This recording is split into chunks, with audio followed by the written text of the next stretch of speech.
Today's episode is brought to you by the Holy Trinity, sisters reuniting, violence, and satanic worship. Hi everyone, welcome back. We are doing a fun double feature today. I didn't even think going into these two movies, They Will Kill You and Ready or Not 2, Here I Come, that they would have so many similarities and kind of more or less be the same film at the end of the day, which is kind of crazy. But if you are looking to spend a whole day at the movies, you want a little bit of guts and gore and blood and, Satan and crazy violence, things of that nature, just the fun little stuff that we like to watch to unwind. This is a pretty good one to do it with. They Will Kill You just came out in theaters this week, and wow, I don't really even know what I was expecting with this film. I kind of entirely went into it blind. I don't even think I saw a trailer. I don't think I saw really any reviews, comments, conversations around the film.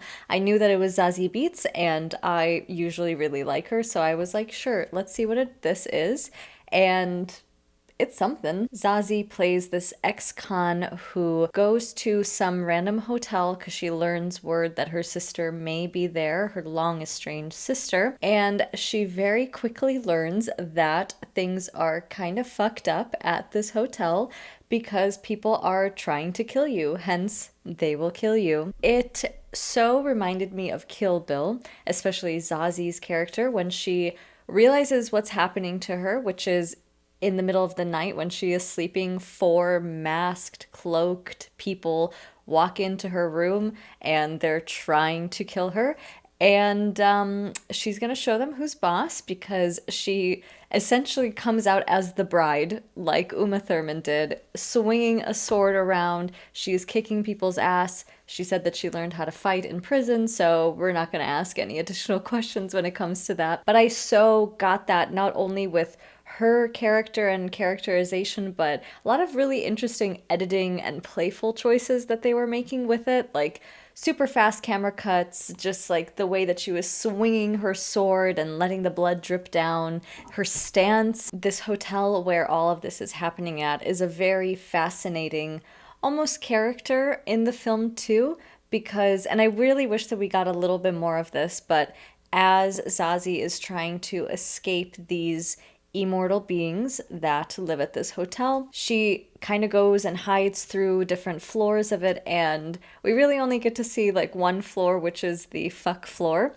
and you can imagine what happens there. But I just kind of really liked the way that she was kind of like shimmying through the ducts and the back ways of the hotel, and it just kind of felt like there was a story to be had with like what's going on each level of this. They're weird comparisons, but like as above so below, I feel like the further you go into those tunnels, you're going to find other crazy things and creatures and beings all lurking in the shadows.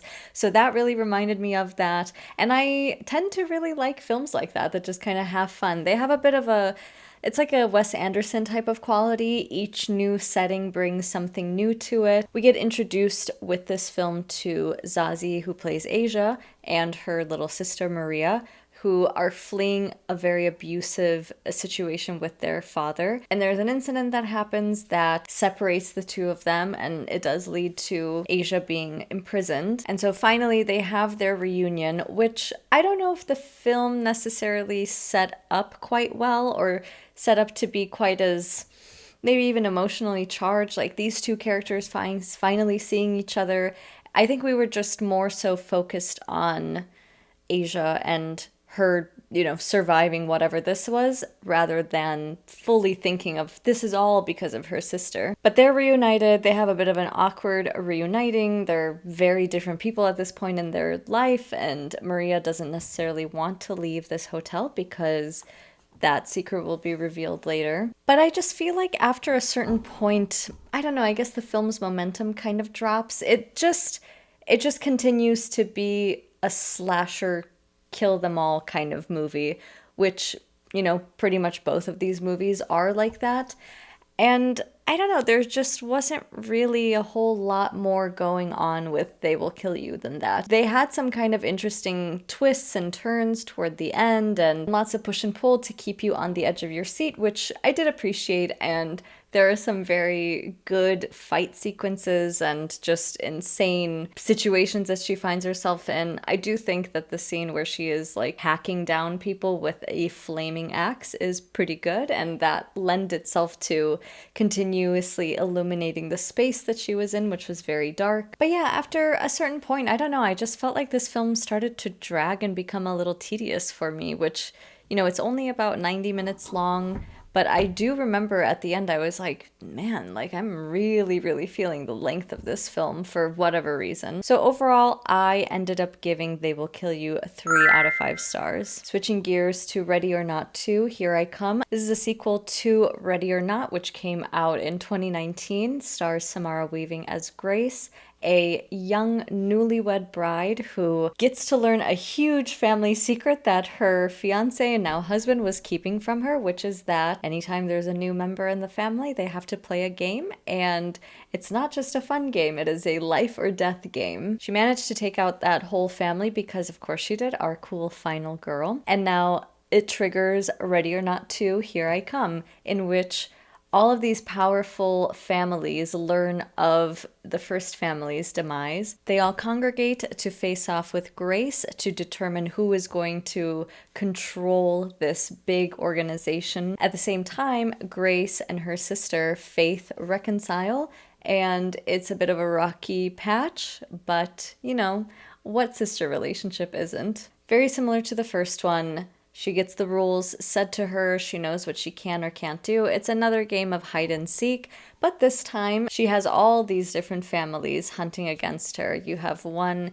Indian family, you have an Asian family, you have Sarah Michelle Gellar and Sean, who play siblings who just recently killed their father, so that's not uncomplicated whatsoever, but we're just moving past that. And, it's fun. It's fun to see all of these, I suppose, just rich people being bad, horrible people in the world, because, boy, do we have a lot to talk about with that. I, like many other people, love Sarah Michelle Gellar, so I'm always pleased to see her on my screen. And, she plays a proper bitch in this film, especially the way that she is to her brother. But he has a very sinister turn in this film, and it's a little shocking to me, because I'm so used to him playing a good person, someone who's very level-headed, and he is so explosive, very scary in certain moments. I kind of was really digging this turn for him. At the same time, you've got Samara and Catherine, Grace and Faith. It reminds me of A Simple Favor because I think those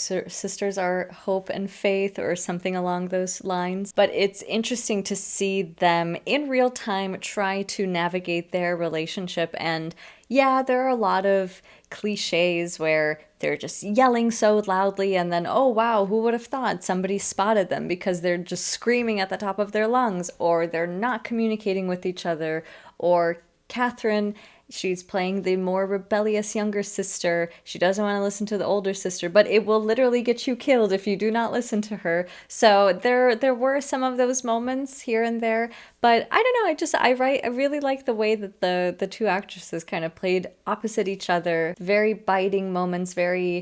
Lots of things that were said that I'm sure it was like, ooh, you probably shouldn't have wanted to say that. That's a little rough. But in spite of all of the sibling relationships that are really being unpacked during this 18-hour day, if even, there is a lot of humor and comedy to be found. Truly, one of the funniest scenes that I've seen in a long time is when Grace has to face off against her deceased husband's former fiance, former girlfriend.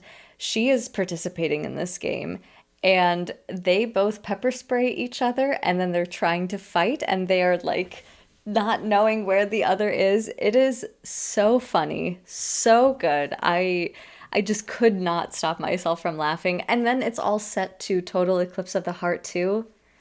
Absolute cinema. Similar to They Will Kill You, I feel like this film, it may have those moments where you're just kind of running into a wall where it's like, okay, where is this going? But I did like some of the twists and turns that this film similarly had. And when we get to the end, this satanic wedding ritual slash coronation, I mean, certainly not like Elsa's coronation in Frozen, quite the opposite, I would say. It was kind of interesting to be like, where are they going with this? What's going to happen here?